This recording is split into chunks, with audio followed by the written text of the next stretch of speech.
ಬೇಲೂರಿನ ಚನ್ನಕೇಶವ ಸ್ವಾಮಿ ದೇವಾಲಯದಲ್ಲಿ ಸ್ಥಾಪನೆಯಾಗಬೇಕಾಗಿದ್ದ ಈ ಮೂರ್ತಿ ಹಾಸನದಿಂದ 15 ಕಿಲೋಮೀಟರ್ ದೂರದ ಕೊಂಡಜ್ಜಿಯಲ್ಲಿ ಏಕೆ ಉಳಿತು ಗೊತ್ತಾ? ಹಳೇಬೀಡಿನ ಮಾರ್ಗದಲ್ಲಿ ಸೀಗೆಗುಡ್ಡದ ತಪ್ಪಲಿನಲ್ಲಿ ಕೊಂಡಜ್ಜಿ ಎಂಬ ಒಂದು ಚಿಕ್ಕ ಗ್ರಾಮವಿದೆ. ಹೊಯ್ಸಳರ ಕಾಲದಲ್ಲಿ ಬೇಲೂರಿನ ಚನ್ನಕೇಶವ ಸ್ವಾಮಿಯ ದೇವಾಲಯಕ್ಕೆಂದು ಇಲ್ಲಿರುವ 15 ಅಡಿ ಎತ್ತರದ ಲಕ್ಷ್ಮೀ ವರದರಾಜ ಸ್ವಾಮಿಯ ವಿಗ್ರಹವನ್ನ ಕೆಲ ಶಿಲ್ಪಿಗಳು ಸೇರಿ ಕೆತ್ತನೆ ಮಾಡಿರುತ್ತಾರೆ. ಮಾರ್ಗ ಮಧ್ಯದಲ್ಲಿ ವಿಗ್ರಹವನ್ನ ತೆಗೆದುಕೊಂಡು ಹೋಗಬೇಕಾದರೆ ಶಿಲ್ಪಿಗಳು ಅಲ್ಲೇ ಅನುಕೂಲಸ್ಥೆಯಾಗಿದ್ದ ಒಬ್ಬ ಅಜ್ಜಿಯ ಮನೆಯಲ್ಲಿ ಕೆಲ ಕ್ಷಣ ವಿಶ್ರಾಂತಿಯನ್ನ ಪಡೆಯುತ್ತಾರೆ. ಅದಾಗಲೇ ಬೇಲೂರಿನ ಚನ್ನಕೇಶವ ಸ್ವಾಮಿ ದೇವಾಲಯದ ನಿರ್ಮಾಣ ಕಾರ್ಯ ಪ್ರಾರಂಭವಾಗಿರುತ್ತದೆ. ಅಜ್ಜಿಯ ಮನೆಯಲ್ಲಿ ವಿಶ್ರಾಂತಿ ಪಡೆಯುತ್ತಿದ್ದ ಒಂದಿಬ್ಬರು ಶಿಲ್ಪಿಗಳು ಬೇಲೂರಿಗೆ ಹೋಗಿ ಅಲ್ಲಿರುವ ಗರ್ಭಗುಡಿಯ ಉದ್ದಳತೆಯನ್ನ ಅಳತೆ ಮಾಡಿ ನೋಡುತ್ತಾರೆ. ಅವರಿಗೆ ಆಗ ತಾವು ಕೆತ್ತಿರುವ ವಿಗ್ರಹ ಎತ್ತರದಲ್ಲಿ ಸ್ವಲ್ಪ ಜಾಸ್ತಿ ಇದೆ ಎಂದು ತಿಳಿಯುತ್ತದೆ. ವಿಗ್ರಹ ಬೇಲೂರಿನ ಗರ್ಭಗುಡಿಯಲ್ಲಿ ಹೋಗುವುದು ಕಷ್ಟ ಎಂದು ಅರಿತ ಶಿಲ್ಪಿಗಳು ಮರಳಿ ಅಜ್ಜಿ ಮನೆಗೆ ಬರುತ್ತಾರೆ. ದೈವ ಭಕ್ತಿಯಾಗಿದ್ದ ಅಜ್ಜಿ ಈ ಮೂರ್ತಿಯನ್ನು ನನಗೆ ಕೊಡಿ ಎಂದು ಶಿಲ್ಪಿಗಳ ಹತ್ತಿರ ಕೇಳುತ್ತಾರೆ. ವಿಗ್ರಹವನ್ನ ಉಚಿತವಾಗಿ ಪಡೆದುಕೊಳ್ಳದೆ ಹಣ ಕೊಟ್ಟು ವಿಗ್ರಹವನ್ನ ಕೊಂಡುಕೊಳ್ಳುತ್ತಾರೆ. ಅದಕ್ಕಾಗಿ ಈ ಊರಿಗೆ ಕೊಂಡಜ್ಜಿ ಎಂಬ ಹೆಸರು ಬಂದಿದೆ ಎಂದು ಇಲ್ಲಿನ ಸ್ಥಳ ಪುರಾಣದಿಂದ ತಿಳಿದು ಬರ್ತದೆ. ಇಲ್ಲಿರುವ 15 ಅಡಿ ಎತ್ತರದ ಲಕ್ಷ್ಮೀ ವರದರಾಜ ಸ್ವಾಮಿಯ ವಿಗ್ರಹ ಹೊಯ್ಸಳರ ಕಾಲದ ಅತ್ಯಂತ ಸುಂದರವಾದಂತಹ ಮೂರ್ತಿ ಎಂಬ ಹೆಗ್ಗಳಿಕೆಗೆ ಪಾತ್ರವಾಗಿದೆ. ಶಂಖ,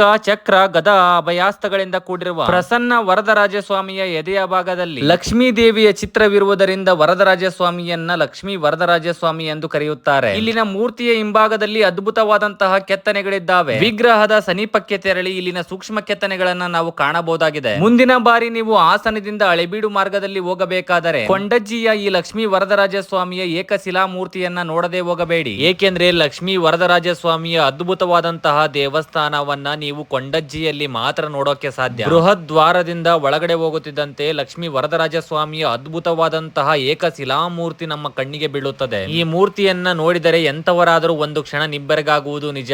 ಏಕೆಂದ್ರೆ ಅದ್ಭುತವಾದಂತಹ ಮೂರ್ತಿ ಇದು. ಈ ವರದರಾಜ ಸ್ವಾಮಿಯ ಮೂರ್ತಿಯ ವಿಶೇಷತೆ ಏನೆಂದರೆ ಏಕಶಿಲಾ ಮೂರ್ತಿಯಾಗಿದ್ದು ಮುಂಭಾಗದಲ್ಲಿ ಮತ್ತು ಹಿಂಭಾಗದಲ್ಲಿ ಎರಡೂ ಭಾಗದಲ್ಲಿ ಸಹಿತ ಕೆತ್ತನೆಗಳನ್ನ ನಾವು ಈ ಮೂರ್ತಿಯಲ್ಲಿ ಕಾಣಬಹುದಾಗಿದೆ. 15 ಅಡಿಯ ಏಕಶಿಲಾ ಮೂರ್ತಿಯನ್ನ ಬೇಲೂರಿನ ಚನ್ನಕೇಶವ ಸ್ವಾಮಿಯ ದೇವಾಲಯಕ್ಕೆಂದು ನಿರ್ಮಾಣ ಮಾಡಿರ್ತಾರೆ. ಅದಕ್ಕಾಗಿ ಈ ಮೂರ್ತಿಯು ಸಹಿತ ಮೋಹಿನಿ ಅವತಾರದ ಮೂರ್ತಿಯಾಗಿದೆ. ಈ ಮೂರ್ತಿ ನಿರ್ಮಾಣದ ನಂತರ ಬೇಲೂರಿನ ದೇವಾಲಯಕ್ಕೆ ತೆಗೆದುಕೊಂಡು ಹೋಗುವ ಮೊದಲು ಬೇಲೂರಿನಲ್ಲಿ ಗರ್ಭಗುಡಿಯ ಅಳತೆ ಮಾಡಲು ಹೋಗುತ್ತಾರೆ.